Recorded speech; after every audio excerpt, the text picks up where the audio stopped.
Walk on class, welcome back. I know I've been away for a while, but we'll have to continue. We're going to pick up right where we left off, which is My Father, Son Johnson, chapters 7 and 8.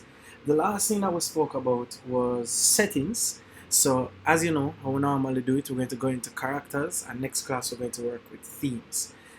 Since we've been away, I'm just going to do a quick summary of chapters 7 and 8. Chapter 7. Rami did not attend school the week after the wedding, but stayed home to help his father clear their land. Son planted yam and corn on the cleared land. Everything grew quickly. Unfortunately, the relationship between Rami and his siblings deteriorated, but the friendship with the Hilchas flourished. They reaped a bountiful crop, but this achievement was also clouded by the fact that Debbie was having a baby with Jake. She resigned her job at the school, which was a relief for Rami because he did not have to witness the progression of her pregnancy. Chapter 8. During the summer, Rami planted and hoed the yams with his father. He also played cricket in the village and was in a competition with visitors. Jake and his new family were at the competition, but Rami sees that Jake was happy but not happy at the same time. Debbie spoke to Rami, asking him about his relationship with Donneray and encouraged him to come home. Despite this disturbing conversation, Rami had a wonderful summer. His enjoyment, however, was again disturbed by Debbie. She took Son to court and won. Rami, however, refused to live with her and even threatened to run away if she forced him to live with her. Now, we're going to focus on that dynamic a little bit when we speak about characters. But to be honest, I think what I want to focus on is the relationship between Rami and his brother and sister, Arlene and Brad. As usual, we're going to go through some quotations where we speak about the characterizations of these chapters and how it has affected the story so far. The first quotation is in chapter 7, where we speak about Father Son Johnson. Now, what we notice about Son is that he's very pensive. Everything he's doing is calculated. He's thinking a lot because he's actually going through something every chapter. Every chapter, Ma or Jake seems to be doing something else to put him in a position of weakness. But he seems to be victorious for the most part. But look at how they speak about him in chapter 7. He ate in silence always, and then he would retire to the veranda where he would smoke his pipe, just sitting there, looking at the night in a mysterious, calculating way. And then he'd go to bed and sleep soundly. I didn't like his silence very much. It was just as though the sun had gone out of this man called Son. But I knew better than believing that. It had just gone behind a rain cloud for a time. It had to reappear. Now, what he's doing is using a metaphor of Son's name to help describe what he's going through. It is saying that the light that was in Son, because in the previous chapters we see how bright and happy and how much joy Son seems to bring to people. But we also know that this joy is also what put him in this position of death. Now, what the writer is using Rami to say that this sun, this light, metaphorically is gone out of Son. So it's as if the clouds are covering the sun. And what he's saying is, as with every cloud, as with every situation, the clouds have to move and the sun will come out again. So he's saying that each of these situations is like a different rain cloud that is dampening his spirit. But Son seems to be very pensive and seems to be very calculated and waiting out all of these situations to happen. So that's a very good quotation when we want to look back on Son's progression and how Son deals with these problems. Now, another quotation, right, goes straight into the relationship with Brad, Arlene, and Rami. And we get a chance to kind of see how these characters are. We get a chance to really hear how Brad and Arlene has been affected by money. How these two characters have really been affected by what has happened. They were colder, and yet I didn't get the impression that they were feeling uppity.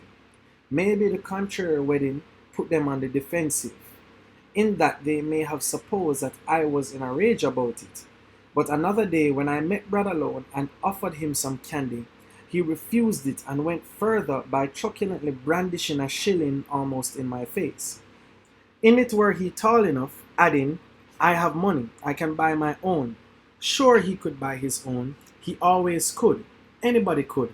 But they used to take what I offered, just offered Bumbo.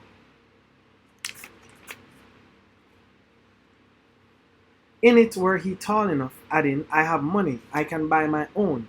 Sure, he could buy his own. He always could. Anybody could. But they used to take what I offered just the same.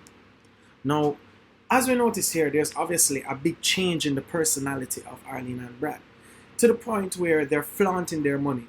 Rami is saying that there's a possibility that they're being defensive. There's a possibility that they think that Ram is going to attack them or say something bad to them because they chose Man.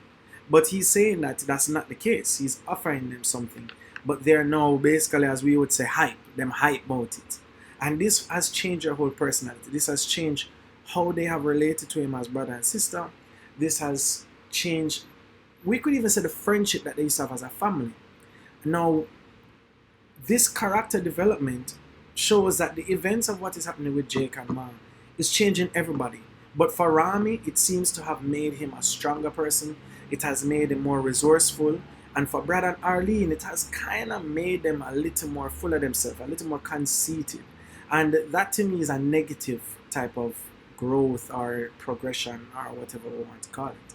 So we have to look on how these characters are now becoming different people because of the events. Alright. Now, next quotation is, here it is. Now, this is Rami talking about his father and Hilcha, who is now growing, as we said, in the summer. I thought about him. Was father in love with her? Was he going to marry her to show Ma, but then show her what? Ma wouldn't even have a hiccup. She'd ask, and who is Mrs. Hilcha? Pooh.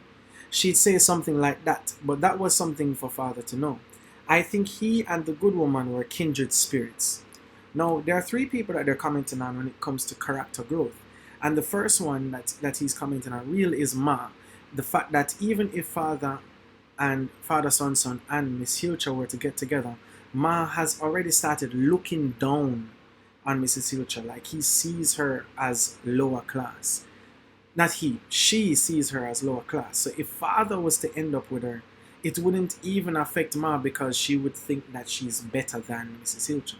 Which then moves now to the last part of the statement where Rami says that rather than worrying about if they were going to get married or if they were going to be together or not, he's looking on the fact that father and Mrs. Hilcha were kindred spirits, so hence they're happy together. And that is what he's more concerned about.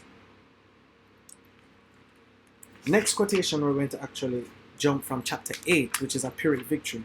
Just a reminder, a Pyrrhic victory we did say was the fact that Ma had won, but in the end it's like she lost more.